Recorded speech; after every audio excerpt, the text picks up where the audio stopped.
Cumprimento a todos os meus irmãos com a paz de Jesus. Seja bem-vindo ao estudo da lição número 11, Amor em Ação. Vamos orar. Pai querido que estás nos céus, na Tua presença estamos, buscando Tua bênção, buscando a Tua graça, buscando o derramamento do Espírito Santo sobre mim e os meus irmãos. Que neste momento, ao abrirmos a Tua palavra profética, o Teu Santo Espírito vem abrir a nossa mente para entendermos a Tua mensagem para nós hoje, Pai. Abençoa-nos, pois pedimos em nome de Jesus. Amém. Amor em ação. Sabem, queridos, que o cristianismo é muito mais do que doutrinas. Cristianismo é muito mais do que conceitos teológicos. Cristianismo é muito mais do que igrejas, instituições, organizações. Cristianismo é o amor em ação. Amor em ação. Cristianismo é caridade, é bondade, é misericórdia. Cristianismo é estender a mão, ajudar o necessitado. Por isso Jesus disse, lá em Tiago, capítulo 1, que a verdadeira religião é visitar os órfãos, visitar as viúvas, estender a mão aos que mais necessitam. O verso áureo diz, se abrirem o seu coração aos famintos e socorrerem os aflitos, então a luz de vocês nascerá nas trevas, e a escuridão em que vocês se encontram será como a luz do meio-dia. Isaías 58, verso 10. Percebem? Se abrirmos o coração aos famintos, aos carentes, aos desajudados, e socorrermos os aflitos, então a luz nascerá nas trevas, e a escuridão em que estamos será como a luz ao meio-dia. Queridos, certa vez, um judeu, dirigente da música, do louvor numa sinagoga, ele e a sua esposa começaram a receber em casa ameaças ofensivas de atentados. E eles ficaram preocupados em saber de onde estavam vindo aquelas ameaças. E eles então descobriram que as ligações vinham de um líder de um grupo terrorista nos Estados Unidos, conhecido como Ku Klux Klan. Ao identificarem aquele homem, eles poderiam ter denunciado este homem para a polícia, mas eles preferiram agir de uma forma diferente. Decidiram por uma abordagem mais radical. Quando souberam que aquele homem que os estava ameaçando era paralítico, eles apareceram em sua casa com uma deliciosa refeição para o jantar. Vejam só o que eles fizeram. O homem ficou perplexo. O seu ódio se desfez, se derreteu diante daquele amor. Eles continuaram visitando este homem, este líder do grupo terrorista, e eles fizeram uma grande amizade com eles. Acabou o ódio. Eles venceram pelo amor. Nós lemos na palavra de Deus, em Isaías 58, verso 6 e verso 7, não é este o jejum que escolhi? Que vocês quebrem as correntes da injustiça, desfaçam as ataduras, as cordas da escravidão, da servidão, deixem livres os oprimidos e acabem com todo tipo de servidão? Não é este o jejum que eu peço? Será que não é também que vocês repartam o seu pão com os famintos? Recolham em casa os pobres desabrigados? Vistam os que se encontram nus e não voltem as costas ao seu semelhante? Isaías 58, versos 6 e 7. Queridos, o casal que morava em Lincoln, em Nebraska, este casal judeu, que estava recebendo ameaças, eles praticaram o amor, a misericórdia, e derreteu-se o ódio, transformou-se em uma grande amizade. Não é isto que Jesus ensina? Aqui em Isaías, capítulo 58, é isso que nós vamos aprender de Jesus nesta semana. Bendito seja Deus pelo exemplo de amor, de misericórdia e de bondade que Jesus nos deixou. Glória e honras e aleluias a Jesus Cristo. Na parte de domingo, comprar de graça. Abra sua Bíblia em Isaías capítulo 55. Antes de ler o capítulo 55 de Isaías, eu quero ler para vocês o último verso de Isaías 54. O último verso de Isaías 54, verso 17, diz assim: toda ferramenta preparada contra ti não prosperará. Muitos maquinavam contra Jesus Cristo, o Messias, sofredor, mas não tiveram sucesso. Jesus Cristo cumpriu com a missão de salvar a humanidade. Assim também você, filho de Deus, filha de Deus. Aqui diz, toda ferramenta preparada contra ti não prosperará. Por que não prospera a inimizade contra você, contra mim? Porque nós somos de Deus. E Deus é todo-poderoso, Ele é soberano do universo. Por isso diz aqui, toda língua que se levantar contra ti em juízo, tu a condenarás. Esta é a herança dos servos do Senhor, esta é a nossa herança, e a sua justiça que vem de mim, diz o Senhor. E agora aqui no capítulo 55, verso 1, diz, ó vós, todos os que tendes sede, vinde às águas, e os que não tendes dinheiro, vinde, comprai e comei, sim, vinde e comprai sem dinheiro e sem preço, vinho e leite. Vejam aqui o convite que Jesus Cristo está fazendo para você. Você está cansado? Você está oprimido? Você está desanimado? Você está sobrecarregado com os fardos dos seus pecados? Vinde às águas. Vinde às águas. E os que não têm dinheiro, venham. Não precisa de dinheiro para comprar a salvação, porque a salvação já foi comprada pelo ouro do sangue de Jesus Cristo. A salvação nos chega de graça.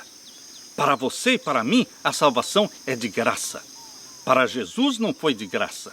Para Jesus custou-lhe o sangue na cruz derramado. Custou-lhe realmente tornar-se homem. Queridos, houve um alto preço foi pago pela nossa salvação para que ela chegasse para você de graça, gratuitamente. Por isso aqui diz, vinde e comprai sem dinheiro, sem preço. E o verso 2 diz, por que gastais o dinheiro naquilo que não é pão? Por que investirmos naquilo que não traz salvação? A nossa vida na terra deve ser espelhada na vida de Jesus. Ele não tinha luxo, ele não desperdiçava dinheiro, ele viveu de uma forma econômica, ele viveu de uma forma em que pudesse cumprir com a missão que o Pai lhe dera, e ele cumpriu com esta missão. Nós também deveremos usar cada centavo que Deus coloca na nossa mão, usá-lo de forma consciente, econômica e fiel, para aliviar o aflito, para propagar a pregação do Evangelho no mundo, e não pensarmos somente no nosso conforto, no luxo. Queridos, aqui diz, por que gastais o dinheiro naquilo que não é pão? Seja um mordomo fiel, para que você realmente receba a recompensa do mordomo fiel. Quando Deus disser, foste fiel no pouco, sobre o muito eu te colocarei. Entra no gozo do teu Senhor. Não gaste o dinheiro naquilo que não é pão, e o produto do vosso trabalho naquilo que não pode satisfazer. Ouvi-me atentamente e comei o que é bom. E agora o verso 3. Inclinem os ouvidos e venham a mim. Ouçam e a vossa alma viverá. O convite constante da palavra de Deus é venham a mim, venham a mim. Quando você não vem a Deus, Deus vai a você. Ele não desiste de você. Mesmo quando nós não vamos até Ele, Ele vem até nós. Mas o convite amável de Jesus Cristo é, venham até mim. E aqui diz, porque convosco farei um concerto perpétuo, dando-vos as firmes beneficências de Davi. Todas as promessas feitas para Davi, para o renovo de Davi, para o Messias, como filho do Deus vivo, essas beneficências, estas promessas pertencem a você e a mim. E agora o verso 6. Buscai ao Senhor enquanto se pode achar, invocai-o enquanto está perto. Busque a Jesus Cristo, de madrugada, de manhãzinha, antes de nascer o sol.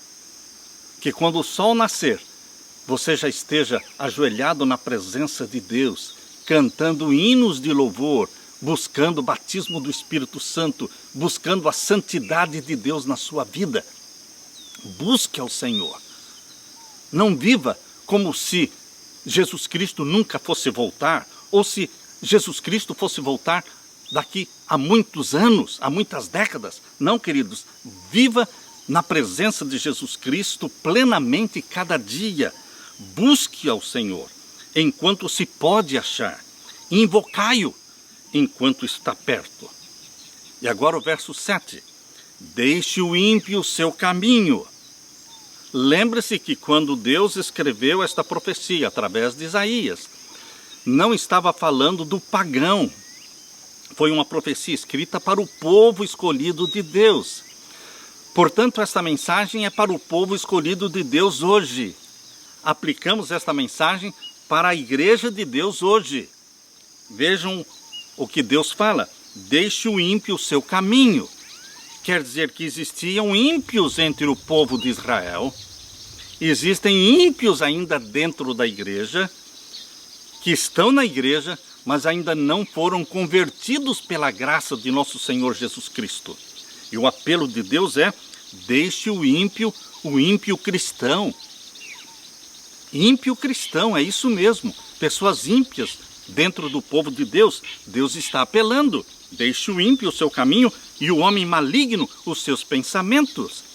Existia no Israel literal homens malignos, de maus pensamentos. Existe no meio do povo de Deus hoje homens malignos, de maus pensamentos, ambiciosos, mercenários, políticos.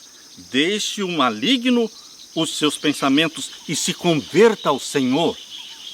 Assim como no passado pertencer ao Israel literal não dizia quase nada, porque pertencer ao Israel literal não significava que a pessoa estava convertida a Deus. Por isso aqui está o apelo: se converta ao Senhor.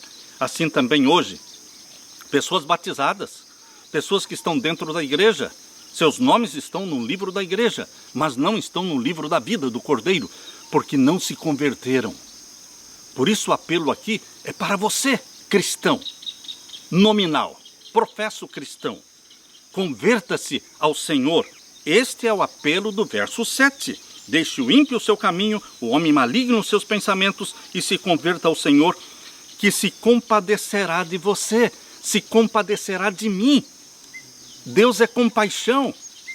Não importa que a sua vida religiosa tenha sido uma fantasia, um faz de conta, uma vida dupla, mas basta de vida dupla. Se converta ao Senhor, e Ele vai se compadecer, porque Ele é o Pai das misericórdias. Torne para o nosso Deus, porque Ele é grandioso em perdoar. Ele é grandioso em perdoar. Queridos, eu não entendo. Isto se chama a graça de nosso Senhor Jesus Cristo. Não importa quantos pecados tenhamos cometido, Ele perdoa. Ele não somente perdoa, mas Ele começa a olhar para você como se você nunca tivesse pecado. Você consegue entender o que é a graça de Deus? Quando Ele olha para o pecador, perdoa e olha para ele como se nunca tivesse pecado. Isso é algo incompreensível. Isto é um mistério da piedade de Deus. Nós fomos comprados pelo alto preço do ouro do sangue de Cristo. Abra sua Bíblia em 1 Pedro capítulo 1, versos 18 e 19. Primeira carta de Pedro, capítulo 1, e os versos 18 e 19. Vejam aqui o alto preço que Deus pagou pela nossa salvação. Salvação de graça para você, mas não foi de graça para Deus. Houve um alto preço. Lemos aqui em 1 Pedro capítulo 1 e os versos 18 e 19. Sabendo que não foi com coisas corruptíveis, como prata ou ouro, que fostes resgatados da vossa vã maneira de viver, que por tradição recebestes dos vossos pais, mas com o precioso sangue de Cristo, como de um cordeiro imaculado e incontaminado. Jesus Cristo viveu uma vida imaculada, incontaminada. Aqui está dizendo o Cordeiro de Deus imaculado, incontaminado. nasceu santo e viveu vida santa, sem nunca ter pecado. E ele só morreu porque ele assumiu os nossos pecados. Ele se tornou pecado na cruz do Calvário. Queridos, por isso ele morreu. Porque ele, sem os nossos pecados, ele não teria morrido, porque ele era imaculado, incontaminado, santo. Este é o preço da salvação que foi pago por Jesus Cristo na cruz do Calvário. E queridos, nós lemos ainda em Efésios capítulo 2, versos 8 e 9. Abra sua Bíblia. Efésios capítulo 2 e os versos 8 e 9. Aqui nós lemos: porque pela graça sois salvos. Existe uma confusão porque muitos pensam que a salvação pode acontecer pelas obras. Muitos pensam que no Antigo Testamento a salvação era pelas obras. E só no Novo Testamento que se tornou pela graça. Totalmente engano este tipo de pensamento. Desde o Jardim do Éden, durante todo o período do Antigo Testamento, a salvação sempre foi pelo sangue do Cordeiro. Lembram-se vocês que o Cordeiro foi morto no Jardim do Éden? Lembram-se vocês que Abraão sacrificou o Cordeiro no lugar de Isaque?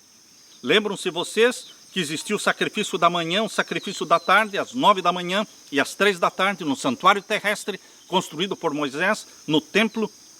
Queridos, sempre a morte do Cordeiro. Sempre no plano de Deus a salvação foi pela graça. Nunca houve salvação pelas obras. Queridos, Jesus Cristo está dizendo aqui em Efésios capítulo 2, verso 8, porque pela graça sois salvos, por meio da fé. E isto não vem de vós, é dom de Deus. Não vem das obras, para que ninguém se glorie. Então as pessoas pensam assim: bom, já que a salvação é pela graça, não pelas obras, então para que valem as obras? Então para que vale a obediência a Deus? Então por que guardar os mandamentos de Deus? Ah, queridos, a salvação é pela graça, mas Deus quer uma resposta sua. Ele me salva pela graça. E agora, que tipo de gratidão eu vou demonstrar porque eu fui alcançado pela graça? Porque eu fui salvo pela graça? Eu fui perdoado pela graça? E que tipo de resposta eu devo dar? Uma resposta de amor. Uma resposta de obediência aos mandamentos de Deus. Ou seja, as obras de obediência, as obras de caridade, as obras de estender a mão ao necessitado e ao faminto. Estas boas obras não compram a salvação, mas elas existem, elas aparecem em abundância na vida de todos os que foram salvos verdadeiramente pela graça. Porque os salvos pela graça, eles produzirão obras de obediência, obras de caridade. E Paulo deixou muito claro isto aqui, porque no verso 9 diz: não vem das obras para que ninguém se glorie, mas para que ninguém pense que as obras não devem existir na vida do cristão. O verso 10 completa. Leia comigo, Efésios capítulo 2 e o verso 10. Porque somos feitura sua. Não vem das obras, diz o verso 9, para que ninguém se glorie. A salvação é pela fé, pela graça. Mas qual é o lugar das obras? Verso 10. Porque fomos feitos feitura sua, criados em Cristo Jesus, para quê? Criados em Cristo Jesus, para quê? Para as boas obras. As boas obras não aparecem antes da salvação.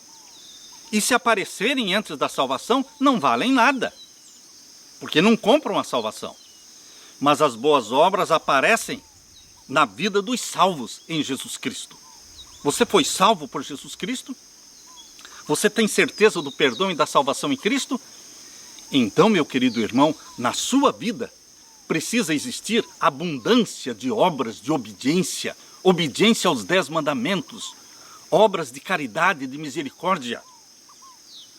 É o que a palavra de Deus está falando, porque somos feitura sua, criados em Cristo Jesus.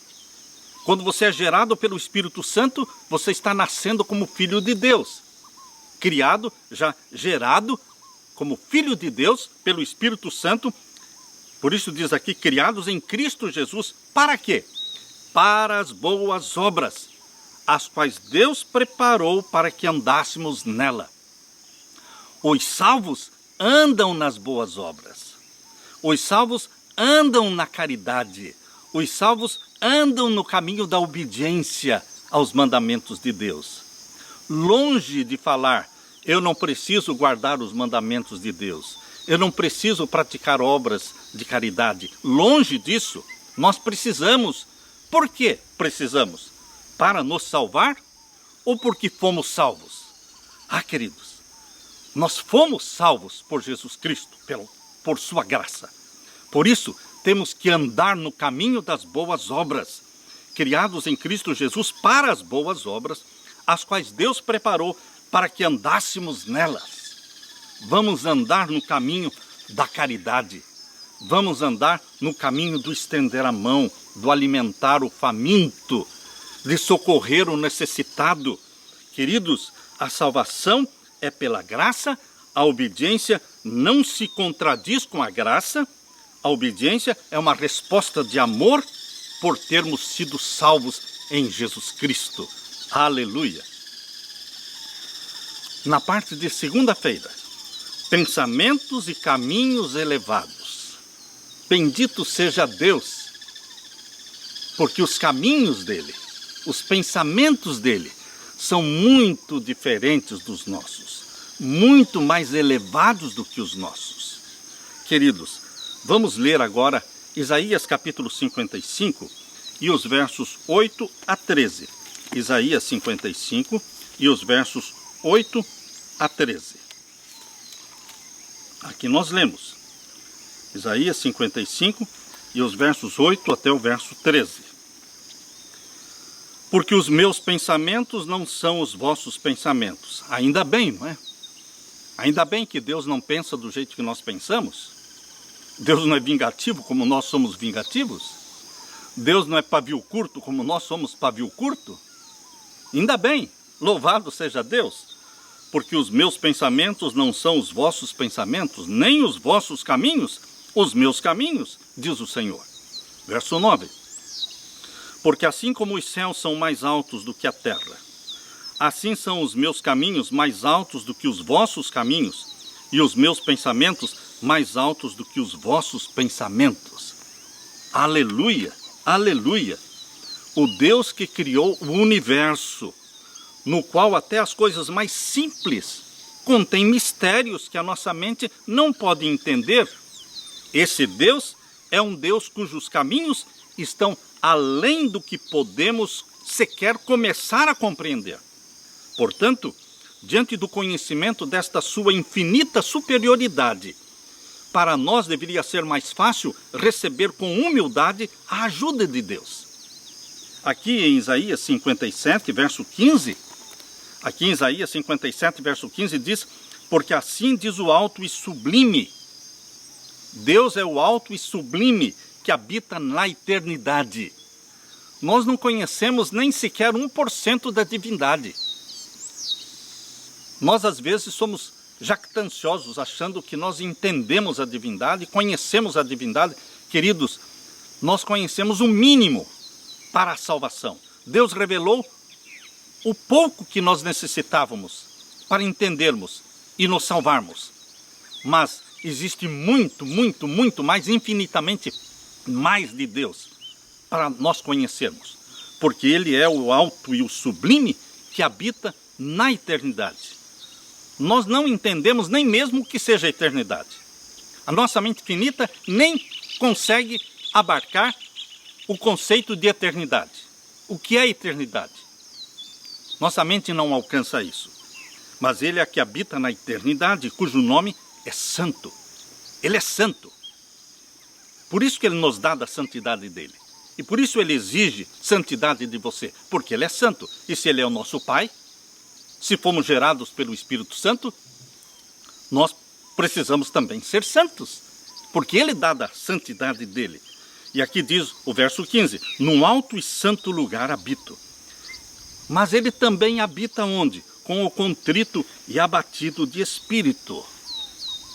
Dá para entender isso?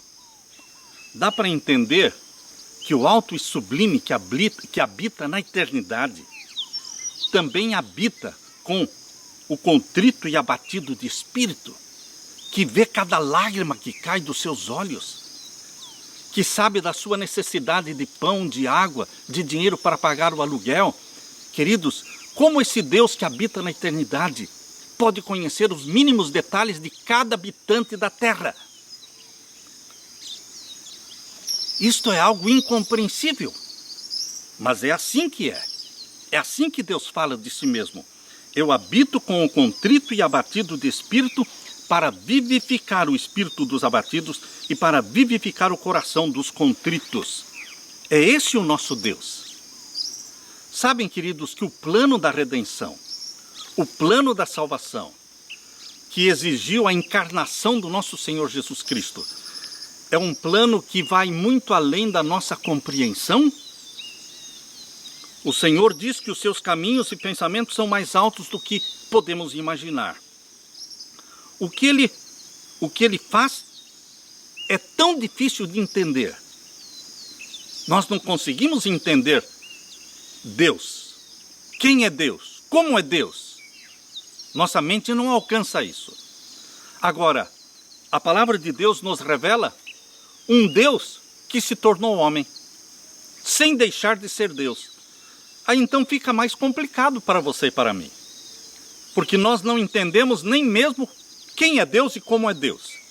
E agora, o Evangelho da Palavra de Deus revela que existe um Deus que é homem. 100% homem. 100% Deus. Mas que viveu na terra 33 anos na forma de homem, sem usar os poderes divinos dele.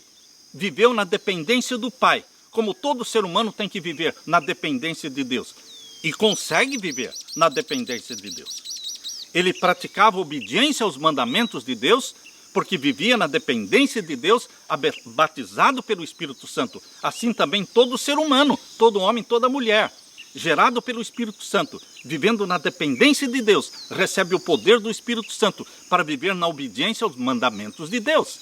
Ele veio para ser exemplo nosso. Ele pousa diante de você para ser copiado. Jesus pousa na sua frente para ser admirado, para ser assimilado, para ser reproduzido em você, para que você se torne uma xerox, uma cópia de Jesus Cristo, um cristão, aquele que fala de Cristo, transpira Cristo, respira Cristo e aquele que leva Cristo aonde quer que vai. A encarnação do nosso Senhor Jesus Cristo é um mistério. O fato do Criador do universo ter se humilhado para se revestir da humanidade, o fato dele ter vivido em trabalho árduo e sofrimento apenas para morrer em nosso favor, não foi apenas para morrer em nosso favor.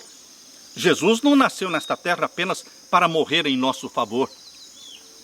Jesus tinha dois propósitos na encarnação: morrer em nosso favor, resgatar a família humana do pecado. Este era um propósito. E qual era o outro? Revelar o Pai. Corrigir todas as distorções criadas por Satanás em torno do caráter do Pai. Desfazer, destruir todas as acusações que Satanás fez contra o Deus Pai. Jesus Cristo veio para revelar o Pai, para mostrar que o Pai não era arbitrário, não era ruim, não era vingativo, mas que o Pai é misericórdia, é bondade, é perdão. Por isso Jesus Cristo alimentava os famintos, para mostrar que o Pai, ele estava fazendo as obras do Pai. Por isso Jesus abria a vista aos cegos, curava o leproso, ressuscitava os mortos, para mostrar que estas eram obras do Pai, para restaurar a humanidade. Jesus estava todo o tempo corrigindo as distorções criadas por Satanás em torno do Deus Pai. Queridos, Jesus Cristo veio para mostrar que a lei do Pai não é uma lei ruim, como Satanás coloca na mente das pessoas, que a lei é ruim, que a lei é arbitrária e que ninguém pode guardar a lei. Estes são pensamentos de Satanás. Jesus Cristo veio para mostrar que a lei é amor, que a lei é boa, santa e justa, e que com a ajuda do Espírito Santo, você e eu, podemos obedecer a lei de Deus, porque o Pai nosso que está nos céus, Ele não deu uma lei impossível de ser guardada. Se Ele nos deu uma lei para guardar, porque é possível guardar, não sozinhos, mas com a ajuda de quem? Do Espírito Santo. O Espírito Santo escreve esta lei, estes mandamentos na nossa mente, no nosso coração. Queridos, estas são as obras para as quais fomos criados, salvos pela fé, criados em Cristo Jesus, para as boas obras, para que andemos nelas. A encarnação do nosso Senhor Jesus Cristo é algo que nós não entendemos, porque Ele é 100% Deus e 100% homem. Mas nós cremos na encarnação do nosso Senhor Jesus, mesmo não entendendo plenamente. Aqui diz, no livro Minha Consagração, hoje, página 360, a serva de Deus fala assim: os anjos desejam examinar atentamente o tema da redenção. Quando fala o tema da redenção, está falando da encarnação do nosso Senhor Jesus Cristo.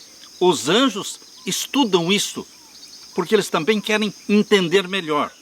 Será a ciência e o cântico dos remidos por todos os incessantes séculos da eternidade. Durante toda a eternidade nós estaremos estudando a ciência da salvação, o plano da redenção, a encarnação do nosso Senhor Jesus.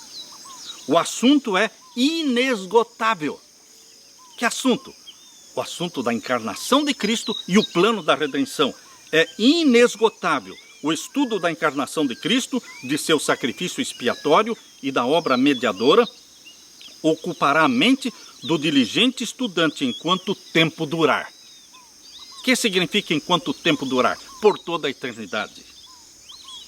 E contemplando o céu, com seus inumeráveis anos, exclamará: grande é o mistério da piedade. Minha Consagração hoje, página 360. Queridos, examine as coisas ruins que você faz, que eu faço. Examinemos as coisas ruins que nós fazemos. Pessoas que nós machucamos, palavras cruéis que nós falamos, decepções causadas aos outros e a nós mesmos. No entanto, por meio de Jesus Cristo, você e eu, por meio de Jesus, somos perdoados de tudo isso.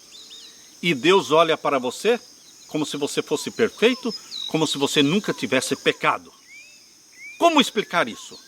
Isso não se explica. Isso se chama graça. Isso se chama plano da redenção. Queridos, graça é isso.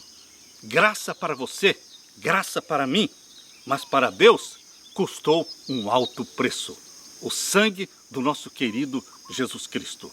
Bendito seja Deus pela graça infinita. Aleluia! Na parte de terça-feira, companheiros de jejum, eu quero ler com vocês Isaías 57, verso 1 e 2. Antes de lermos Isaías 58, eu não poderia deixar de ler Isaías 57, verso 1 e 2. Por quê? Porque aqui está falando do que vai acontecer agora, no nosso tempo. Pessoas justas, pessoas que amam a Deus. Tem um amigo do coração, que morreu recentemente. Foi ele quem veio para ver esta fazenda, veio com a esposa, tirou fotografias, filmou e mandou para nós. E disse: Samuel, vale a pena. Ele foi usado por Deus poderosamente para nos ajudar.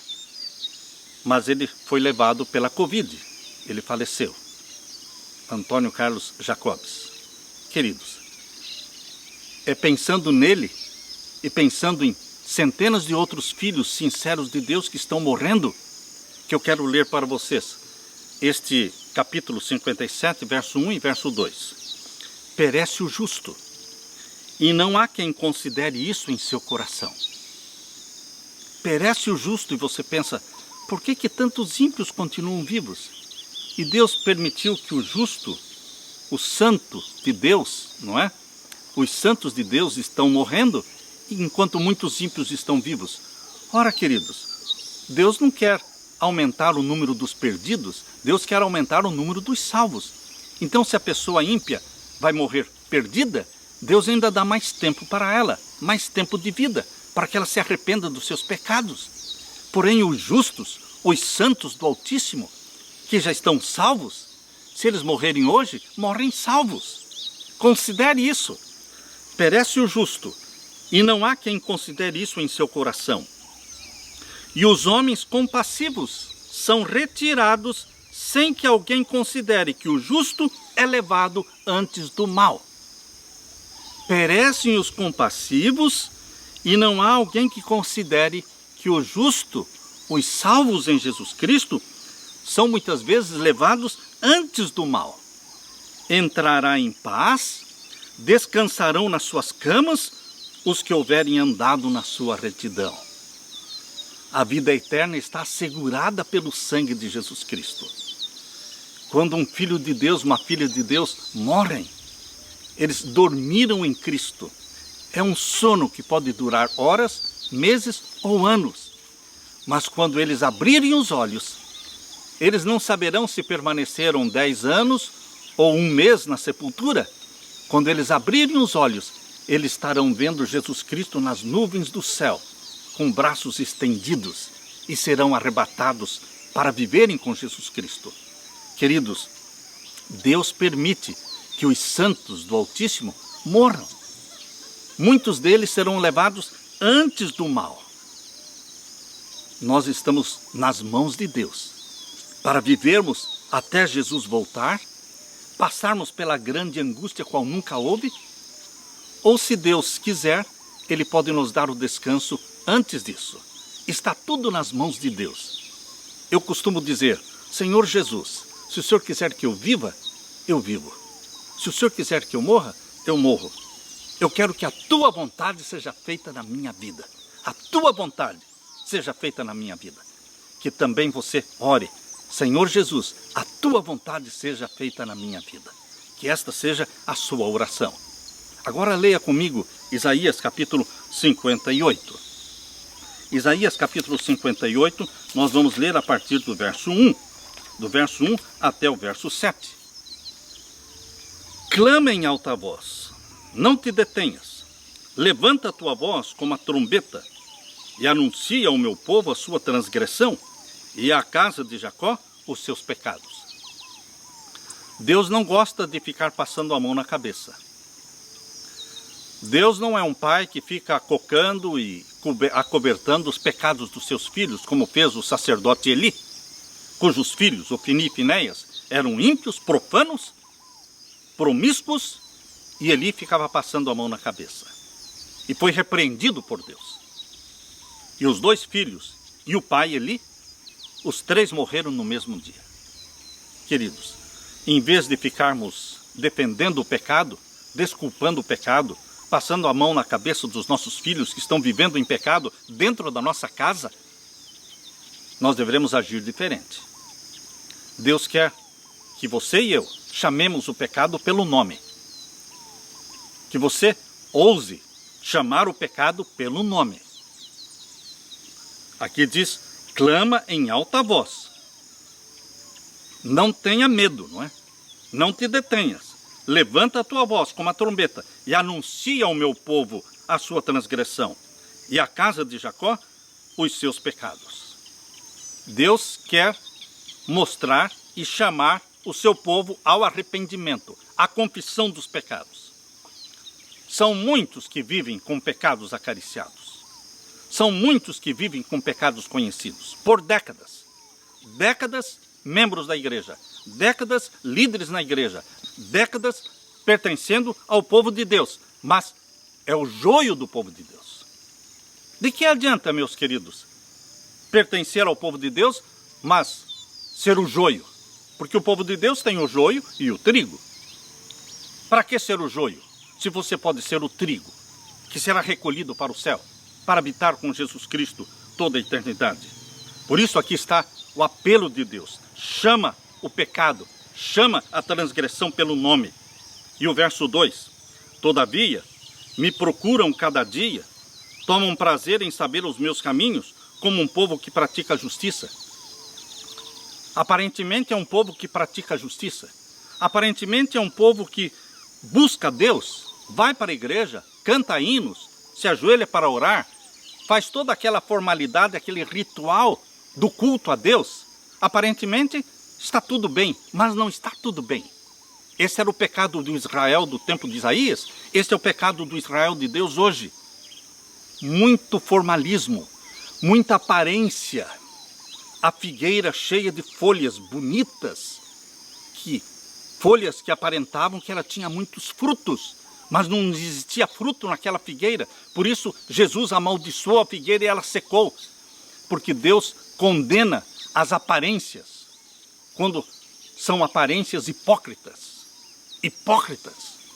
Por isso Deus condenou e condena hoje.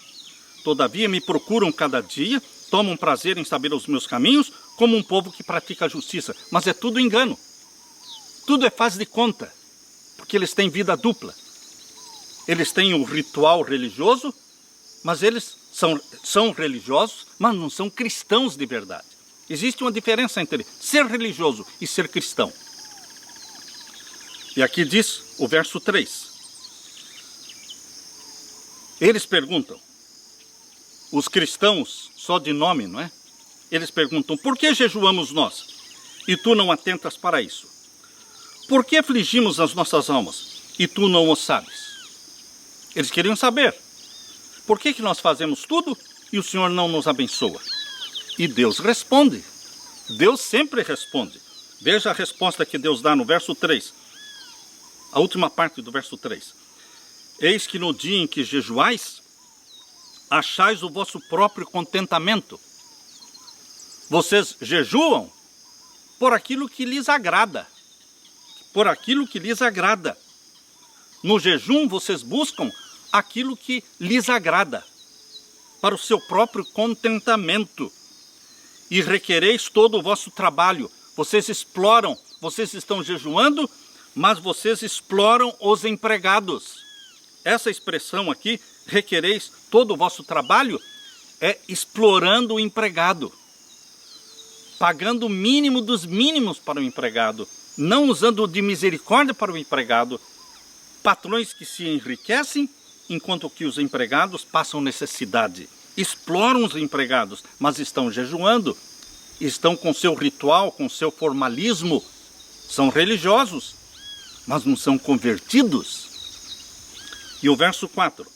Eis que para contendas e debates jejuais. Ou seja, os jejuns que vocês praticam terminam em contendas, em brigas, em rixas. Jejuns que terminam em contendas, em brigas e rixas. Para dardes punhadas impiamente, para dardes socos, para darem socos violentos. Cristãos briguentos. Queridos, isso que nós estamos lendo aqui existia no Israel literal, existe também no Israel espiritual. O joio, ele está dentro da igreja, os mornos estão dentro da igreja. Por isso Deus disse, porque tu és morno, vomitar-te-ei da minha boca. Vocês jejuam para contendas, para brigas. Ou seja, não há harmonia entre jejum, contenda e briga. O jejum de quem vive brigando, vive com rixas, vive com ódio, com separações. Este jejum não vale nada para Deus. E aqui diz o verso 4 ainda, não jejueis como hoje. Parem de jejuar desta forma. Não jejueis como hoje, para fazer ouvir a vossa voz no alto. Ou seja, você está jejuando, mas está vivendo uma vida de pecados, explorando os pobres, explorando o empregado, e achando que a sua voz sobe até o céu. Não sobe até o céu. Sua oração não passa do teto. É isso que está dizendo aqui no verso 4. Para fazer a vossa voz ser ouvida no alto. Não será ouvida no alto. Verso 5. Seria este o jejum que eu escolheria? Deus está perguntando, é isso que eu quero de vocês? Uma hipocrisia, uma falsidade, uma vida dupla? Seria este o jejum que eu escolheria? Que o homem um dia aflige a sua alma, que incline a sua cabeça como junco e estenda debaixo de si saco e cinza? Só formalidade, coisas externas. Chamarias tu a isso de jejum e dia aprazível ao Senhor? Não, não é este o jejum que Deus quer. Qual é o jejum que Deus exige, que Deus quer de você? Verso 6. Porventura não é este o jejum que eu escolhi? Qual é o jejum que Deus escolheu para você? Agora ele explica. Que soltes as ligaduras da impiedade. A outra tradução diz que soltes as correntes da injustiça. Quanta injustiça é feita dentro da igreja, dentro da obra, que soltes as correntes da injustiça, as cordas da injustiça, que soltes as ligaduras da impiedade, que desfaças as ataduras do jugo, que desfaças as cordas da servidão, diz a outra tradução. Desfaças as cordas da servidão, do jugo, e que deixes livres os quebrantados, e despedaces, acabe com a servidão, com o jugo. Queridos, nós deveremos tratar com amor e misericórdia os empregados. Nós deveremos tratar com amor e misericórdia as viúvas, os órfãos, os carentes, os oprimidos, os desajudados. Misericórdia quero, Deus está dizendo. Nestes textos que nós lemos, algo que está muito evidente é a lição que Deus quer nos ensinar. E Deus quer nos mostrar a diferença entre ser meramente religioso e ser verdadeiramente seguidor de Cristo Jesus. Enfrentamos o mesmo perigo apresentado nesta passagem, isto é, crer que os nossos rituais religiosos, eles alcançam o céu, quando o nosso coração está longe de Deus. Eu pergunto, o que é que você faz sábado à noite? Pastor, que pergunta é essa? Sim, esta é a pergunta. O que você faz sábado à noite? Sabe que o que você faz sábado à noite revela quem você é? Não é o que você faz sábado pela manhã, quando você vai à igreja, quando você canta os hinos, quando você participa do coral, quando você participa da oração, quando você participa da escola sabatina. Não é isso que mostra quem você é. Porque tudo isso pode ser feito por formalismo. Mas aquilo que você faz sábado à noite, isso é você. Isso é você. Isso é aquilo que você escolheu fazer. Por isso, um homem promíscuo, que não andava nos caminhos de Deus, não era cristão, ele dizia: pastor, eu não presto mesmo. Eu sou errado, sou todo errado, eu não presto. Mas eu reconheço isso. Mas lá dentro da sua igreja, existem pessoas que sábado de manhã estão lá na frente cantando, participando do coral, do grupo musical. Mas sabem, sábado à noite, estas pessoas estão frequentando os mesmos lugares onde eu estou. Eles têm vida dupla. Eles vivem uma vida de hipocrisia. Isto aconteceu no tempo do Israel literal. Isso também acontece hoje, com o povo de Deus hoje, meu querido irmão. Deus aqui, em Isaías 58, está clamando por santidade. Uma vida honesta, uma vida repleta de amor, de misericórdia, de compromisso com Jesus Cristo.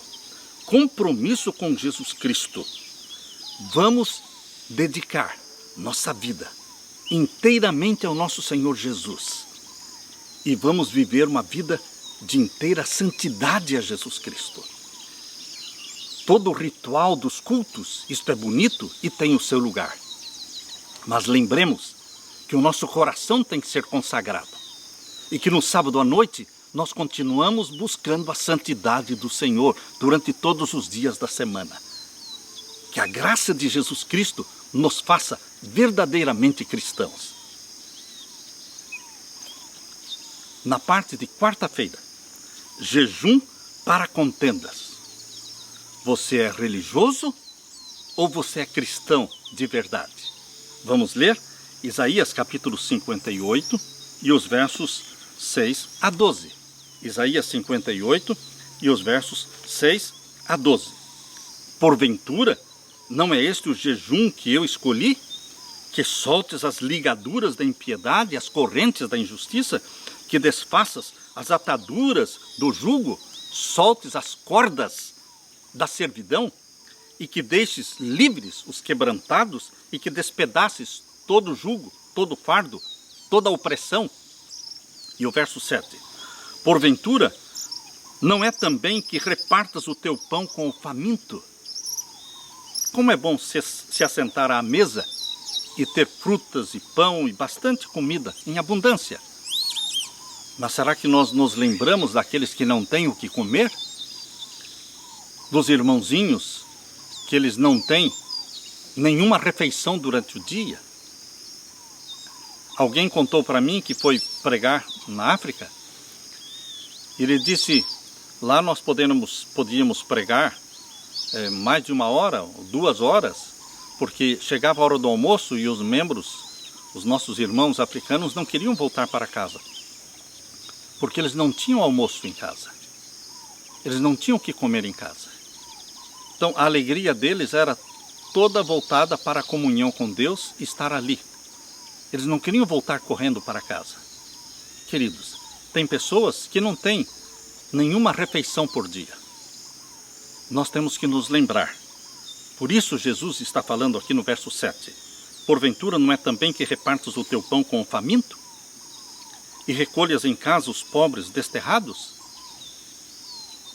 Quando você entra num restaurante, quando você entra numa lanchonete, e você vê ali na porta da lanchonete, ou na porta do restaurante, mendigos, crianças, famintas, elas não podem entrar lá dentro, porque eles não deixam. Só entram os clientes. Os mendigos, os carentes, necessitados, ficam lá fora, lá na rua, sentado na calçada. E nós muitas vezes passamos por eles, entramos no restaurante, comemos, nos regalamos. Você consegue fazer isso? Eu não consigo. Eu não consigo. Quando isso me acontece, eu vou lá dentro, peço comida para os que estão lá fora e levo lá para eles. O Espírito Santo me conduz a fazer isso. Não dá para você comer tranquilo quando você sabe que lá na frente, na calçada, estão pessoas que já estão o dia todo sem comer nada. É isso que Jesus está dizendo. Porventura não é que também repartas o teu pão com o faminto? E recolhas em casa os pobres e desterrados? E vendo o nu, o cubras? E não te escondas da tua carne? Verso 8. Então romperá a tua luz como a alva. Ó, queridos, a religião do nosso Senhor Jesus Cristo, ela vai brilhar. Brilhar como a luz ao meio-dia. Quando nós vivemos em amor, estendendo a mão, quando nós vivemos como Cristo viveu, servindo, então romperá a tua luz como a alva, e a tua cura apressadamente brotará, e a tua justiça irá diante da tua face, e a glória do Senhor será a tua retaguarda. Deus é glorificado na tua vida de caridade e de bondade. E você pode pensar, não, mas a salvação não é pelas obras. Não estamos falando de salvação pelas obras. Estamos falando das pessoas que foram salvas pela graça.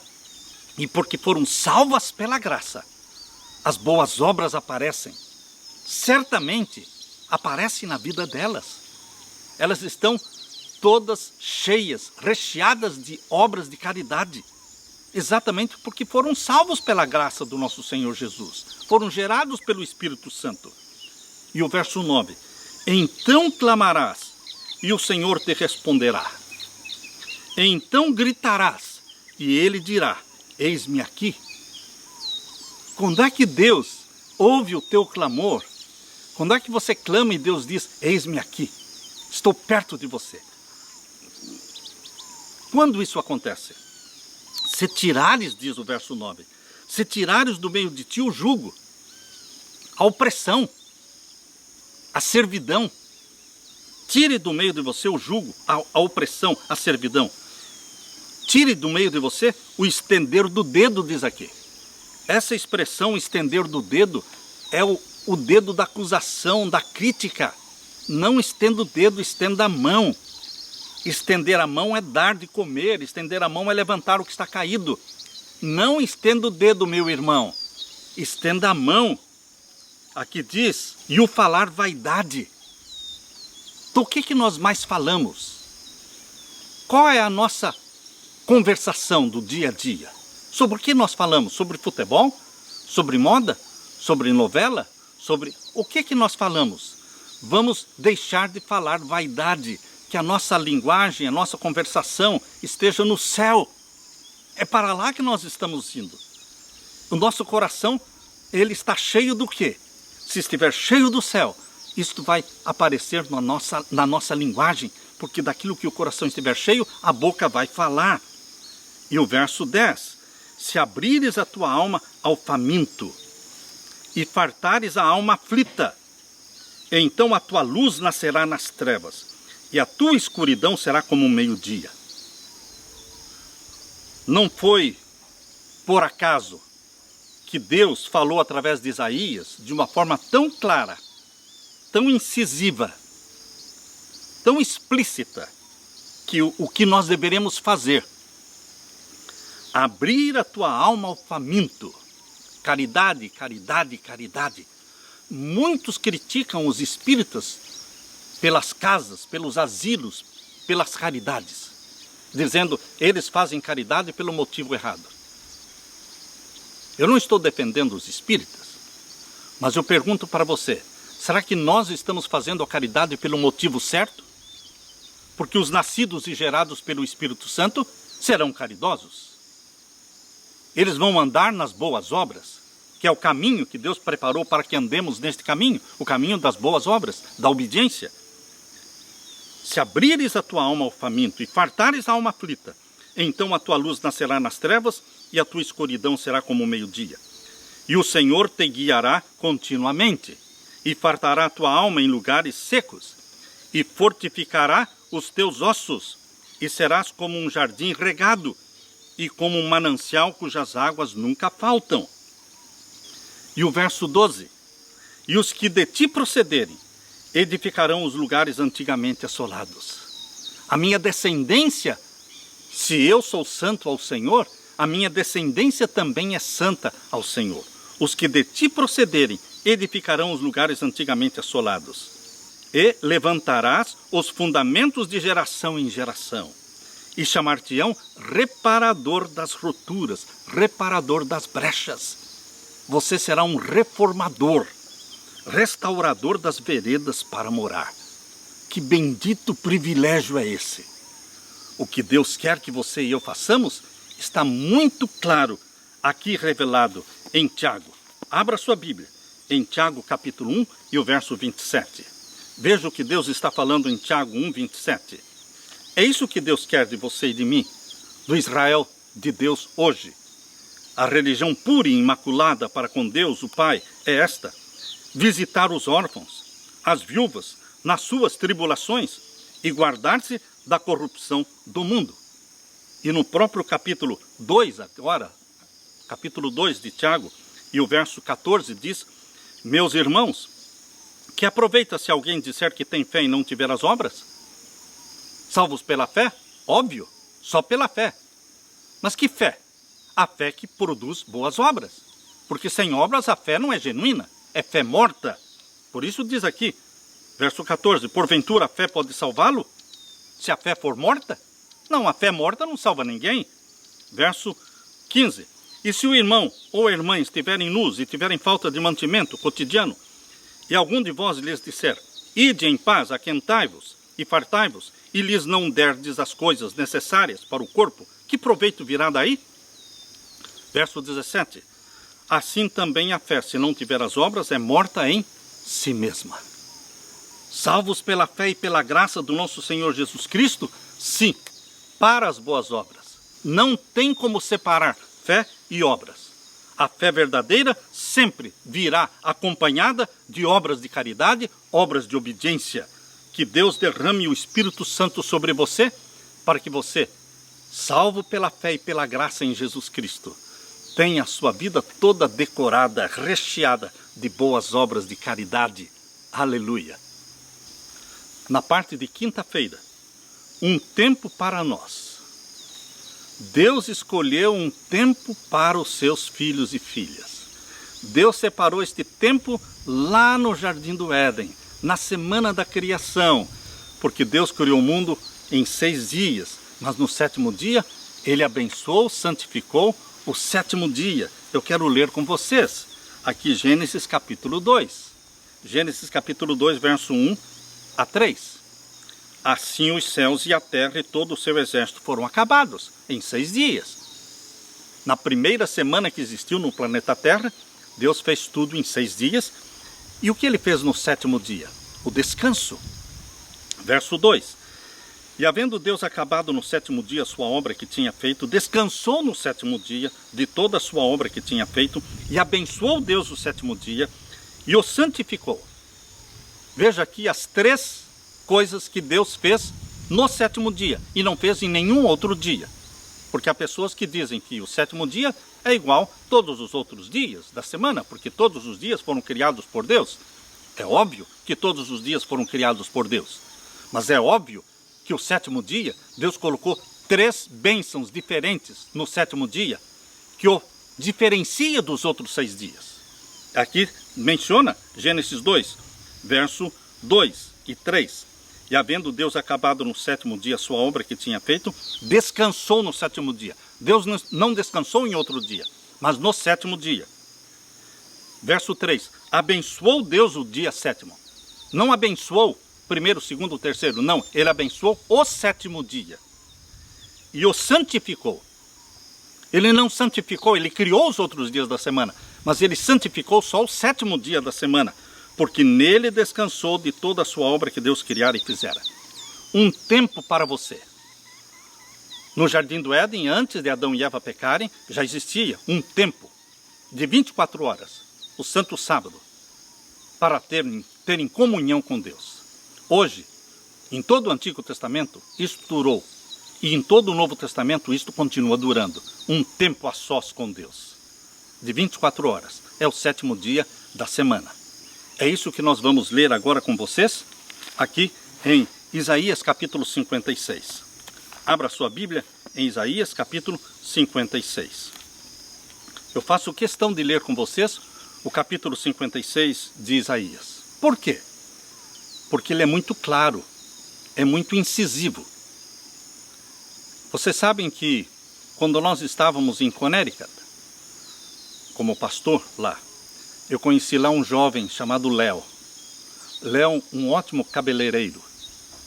Trabalhava muito, ganhava muito bem, e o principal dia de trabalho dele, obviamente, era o sábado. E ele começou a estudar a Bíblia, começamos a estudar a Bíblia com ele, e ele começou a frequentar a igreja adventista brasileira em Bridgeport. E queridos, depois que ele estava frequentando a igreja já há cerca de 2 ou 3 semanas, ele encontrou com o seu pastor, o outro pastor. Ele frequentava a igreja, uma outra igreja. Frequentava uma outra igreja, ele encontrou com o seu pastor no mercado. E o pastor disse: Léo, por onde você anda? Eu não vejo mais você na igreja. Ele disse: eu estou frequentando a igreja adventista. E o Léo, contando para mim, disse, o pastor fechou a cara para mim, disse: Léo, você poderia frequentar qualquer outra igreja, menos a igreja adventista do 7º dia. Foi quando o Léo veio até mim e disse: pastor Samuel, por que este ódio contra a igreja adventista do 7º dia? Por quê? Me explica, por que ele disse isso? Eu não entendi. Por que ele falou, você pode frequentar, ou poderia frequentar qualquer outra igreja, menos a igreja adventista do 7º dia? Você poderia me explicar por que esse ódio, este preconceito? Eu disse para ele: sim, eu posso. Abra sua Bíblia em Apocalipse capítulo 12. Abra sua Bíblia em Apocalipse capítulo 12. E aqui vamos ler o verso 17. Capítulo 12 de Apocalipse, verso 17. Veja quem coloca o ódio no coração das pessoas contra os que guardam os mandamentos de Deus. Quem que coloca esse ódio contra os que guardam os mandamentos de Deus? Capítulo 12 de Apocalipse, verso 17. E o dragão, todo mundo sabe que o dragão é Satanás, irou-se contra a mulher. Todo mundo sabe que a mulher na Bíblia representa a igreja. E foi fazer guerra ao resto da sua semente. A igreja de Deus, ela não é a maior igreja do mundo. Ela é um resto, é um restante, é um remanescente que existe na terra. O remanescente de Deus que anda no caminho estreito não é uma multidão, não é a maior igreja da terra, não. É um remanescente, é um resto de filhos e filhas sinceros e obedientes. Por isso, o dragão irou-se contra a mulher e foi fazer guerra ao restante, ao remanescente dela. E aqui diz quem são eles, claramente. Eu não escrevi o Apocalipse. Eu não inventei isso aqui. Eu disse para o Léo, isso é o que está escrito aqui, Léo. Por que eles odeiam os adventistas do sétimo dia? Porque diz aqui, os que guardam os mandamentos de Deus e têm o testemunho de Jesus Cristo. Qualquer pessoa que exaltar a lei de Deus, qualquer pessoa que obedecer os 10 mandamentos, será odiado por Satanás. Porque Satanás permite que você aceite a Jesus como Salvador, tudo bem. Desde que você não pare de pecar. Desde que você continue transgredindo os mandamentos de Deus. Satanás sabe que se você aceita Jesus como Salvador e continua vivendo a mesma vida pecaminosa, transgredindo os 10 mandamentos, você vai continuar perdido. Porque quando você aceita Jesus como Salvador, Ele perdoa os seus pecados já praticados. Mas se você continua praticando os mesmos pecados da desobediência, da transgressão da lei de Deus, porque 1 João 3,4 diz que pecado é transgressão da lei, você continua vivendo uma vida de pecado e não uma vida de obediência. Você continua perdido. Então Satanás tem ódio daqueles que aceitam a Jesus como Salvador, mas como resposta de amor a Deus, começam a guardar os mandamentos de Deus. Destes Satanás tem raiva, porque eles deixaram de viver na prática dos pecados conhecidos. E eu disse para o Léo, por isso eles têm ódio. Porque nós estamos exaltando não só a salvação em Jesus Cristo, mas estamos falando que os salvos em Jesus Cristo vão ser obedientes aos mandamentos de Deus. Por isso este ódio de Satanás.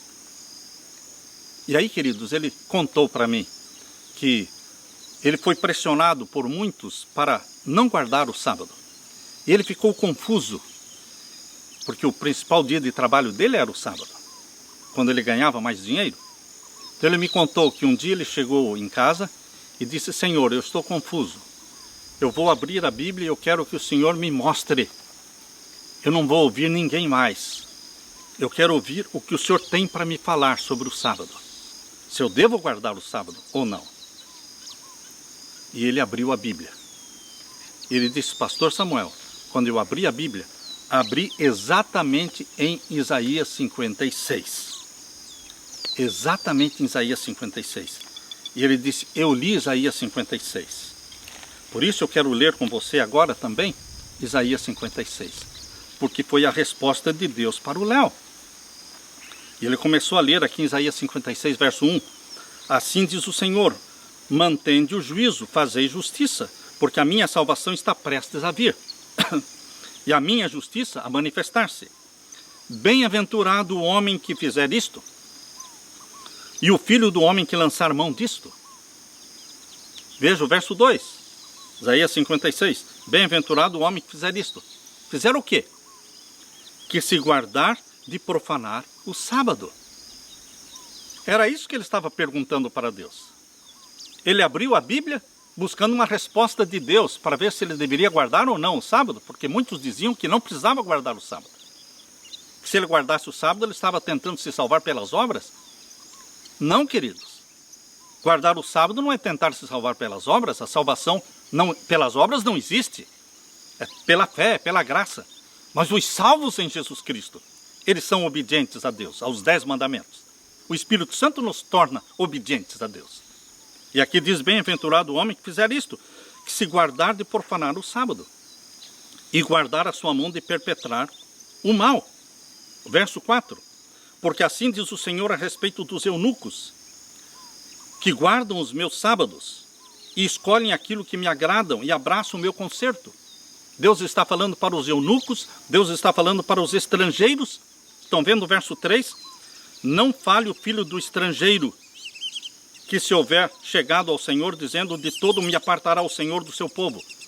Que o estrangeiro, que não era do povo judeu, que o estrangeiro não dissesse, o Senhor vai me desprezar, o Senhor vai me separar, o Senhor não vai me aceitar. O que está dizendo o verso 3 é que o estrangeiro que se aproximasse do Senhor, que não pensasse que Deus o desprezaria, não. Nem os eunucos seriam desprezados pelo Senhor. E agora vem a resposta aqui no verso 5. O que Deus faria com o eunuco e o que Deus faria com os estrangeiros? Verso 5. Também lhes darei na minha casa, de dentro dos meus muros, um lugar e um nome. Para quem? Para o estrangeiro, para o eunuco. Nome melhor do que o de filhos e filhas. Um nome eterno darei a cada um deles e que nunca se apagará. E aos filhos dos estrangeiros. Aqui Deus falou dos eunucos. Agora no verso 6 está falando dos estrangeiros. Todo aquele que não era do povo de Israel. E aos filhos dos estrangeiros que se achegarem ao Senhor para o servirem e para amarem o nome do Senhor, sendo deste modo servos seus, todos os que guardarem o sábado, não o profanando, e os que abraçarem o meu concerto. Não precisa nem explicação, meu querido irmão. Está muito claro, está muito claro. A própria Bíblia se explica. Os que guardarem o sábado, não o profanando. Seja dos judeus, seja do estrangeiro, sejam dos eunucos, seja quem for, que abraçar a Jesus como Salvador, o Messias, e se tornar obedientes aos mandamentos de Deus, guardando o sábado. Verso 7. Também os levarei ao meu santo monte, e os festejarei na minha casa de oração. Os seus holocaustos e os seus sacrifícios serão aceitos no meu altar, porque a minha casa será chamada casa de oração para todos os povos. Queridos, a casa de Deus é casa de oração para todos os povos, não só para o judeu. Todos, de todas as igrejas do mundo inteiro, que se aproximarem de Deus, serão aceitos pelo sangue de Jesus Cristo, e Deus fará deles obedientes aos mandamentos, e eles se tornarão obedientes na guarda do sábado. O Léo deu o seu testemunho na igreja um dia, contando esta experiência. Ele disse mais: eu deixei de trabalhar aos sábados, e neste último ano, faz um ano, ele disse, faz um ano que eu estou guardando o sábado. E as minhas rendas, as minhas entradas, cresceram em 30%. Ou seja, você não tem prejuízo com Deus. Com Deus, você só tem bênçãos. E esta bênção que o Senhor tem para você, está aqui em Isaías capítulo 58. Veja a bênção que Deus tem para você. Isaías 58, verso 13 e 14. Se desviares o teu pé do sábado, não está falando do domingo, nem da segunda-feira, está falando se desviares o teu pé do sábado, de fazer a tua vontade no meu santo dia, se chamares ao sábado deleitoso e santo dia do Senhor. Qual é o santo dia do Senhor? O sábado. E o honrares, não seguindo os teus caminhos, nem pretendendo fazer a tua própria vontade, nem falar as tuas próprias palavras. Está vendo o que Deus quer que você faça no sábado? Ir à igreja, louvar a Deus, estudar a Bíblia, praticar o bem. É lícito fazer o bem aos sábados, Jesus disse. É lícito visitar os órfãos, visitar os carentes, levar comida para os que precisam. Tudo isso são obras lícitas para o sábado. Obras de misericórdia. Não é o trabalhar como nos 6 dias você trabalha para ganhar o pão de cada dia. Durante os 6 dias da semana, você trabalha e ganha o seu pão, e Deus dá forças e saúde para você ganhar o pão de cada dia. Mas na sexta-feira, Deus dá a comida em dobro. Deus dá a comida do sábado. No sábado você não trabalha para ganhar o seu pão, porque Deus dá o seu pão no sábado. O maná na sexta-feira, Êxodo capítulo 16, lá diz que o maná na sexta-feira era dado em dobro para se guardar para o sábado. A comida que nós comemos no sábado, ela foi dada por Deus. Você não se preocupe que vai passar fome. Se você guardar o sábado do Senhor, você vai ser abençoado. Está toda esta bênção aqui. Agora o verso 14. Se nós formos obedientes a Deus. Verso 14. Então te deleitarás no Senhor, e te farei cavalgar sobre as alturas da terra, e te sustentarei com a herança do teu pai Jacó. Deus sustenta você, meu querido irmão. Você pai, você mãe, Deus sustenta você. Você empresário, Deus sustenta você. Eu te sustentarei com a herança do teu pai Jacó, porque a boca do Senhor o disse. Creia na palavra de Deus e receba a bênção de Deus. Viva pela palavra que sai da boca de Deus. Eu desejo para você a paz e a bênção de Jesus Cristo. Esta é a minha oração, em nome de Jesus. Amém.